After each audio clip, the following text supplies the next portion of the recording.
আজকে আমি হঠাৎ করে রেডি হয়ে কোথায় গেলাম আর সারাদিন কি করলাম, তো পুরো ব্লগটা দেখতে থাকো। আশা করি তোমাদের ভালো লাগবে। তো গুড মর্নিং সবাইকে, কেমন আছো তোমরা সবাই? আশা করছি সবাই ভালো আছো, আমিও অনেক অনেক ভালো আছি। তো আমি সকালবেলা ঘুম থেকে উঠে আমার যা যা কাজ ছিল কমপ্লিট করলাম, ব্রাশ করে ফ্রেশ হলাম। তো আগে আমি রান্না বান্না কমপ্লিট করে রাখলাম, বেশি কিছু রান্না করিনি, শুধু একটা ডাল করছি, বাঁধাকপির ভাজা আর কাঁচকলার একটা ঘ্যাট রান্না করছি। তোমরা তো জানো যে আমার বাড়ির কাজ গুছিয়ে তারপরে কোথাও যেতে হয়, তো বাড়ির সব কাজ গুছিয়ে রাখলাম।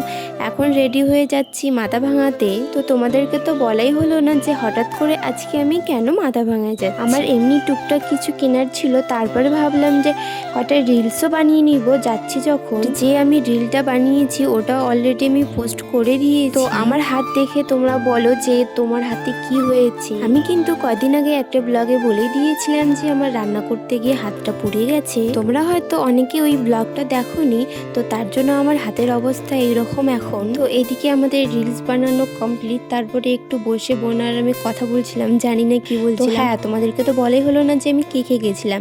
তো আজকে আমি এই বোনটার সাথে গিয়েছিলাম। এইরকম রিলস বানাইনি আগে কোনোদিন, কিন্তু আজকে বানাতে গিয়ে বুঝলাম যে একটা রিলসের পিছনে কতটা পরিশ্রম লাগে করতে। তো যে রিলসগুলো আমি বানিয়েছি, তো বোনে আমার ক্যামেরা ধরে দিয়েছিল। কেন তো এমটিভিতে এই পার্কটা আসতে আমার ভালো লাগে একটাই কারণে, সেটা হলো এই দোলনাগুলোতে আমার দুলতে ভীষণ ভালো লাগে। যারা তোমরা মাথা ভাঙা থেকে এই ভিডিওটা দেখছো তারা হয়তো তোমরা চিনতেই পেরেছো যে এটা কোন পার্ক। তো এখন আমরা দুজনে বাড়ি যাব, তার আগে আমার কিছু কেনার ছিল, তো সেগুলো কিনবো। আবার আমাকে বাড়ি গিয়ে রাত্রে রান্না করতে হবে। তারপর আমাদের দুজনেরই গলা শুকিয়ে গিয়েছিল, তার জন্য দুটা আইসক্রিমও নিয়ে নিলাম।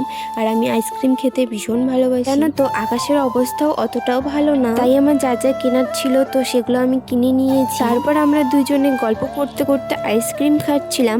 তারপরে বোন বলল যে ও ফুচকা খাবে, তো ওকে আমি ফুচকা খাওয়াইলাম, তার সাথে আমাকেও একটা খাইয়ে দিল। আমাদেরকে তো বললাম যে আকাশের অবস্থা একদমই ভালো না, তো এখন আমরা সোজা বাড়ি চলে যাব। বাড়ি যাওয়ার আগে ভাই তো বাড়িতে আছে, তো ভাইয়ের জন্য চাউমিন, মোমো আর চপ নিয়ে নিয়েছি। আজকের ভিডিওটা আমি এই পর্যন্তই রাখছি, কেমন লাগলো কমেন্টে জানিও। ততক্ষণের জন্য সবাই ভালো থেকো, সুস্থ থেকো, দেখা হচ্ছে অন্য ভিডিওতে। ততক্ষণের জন্য সবাইকে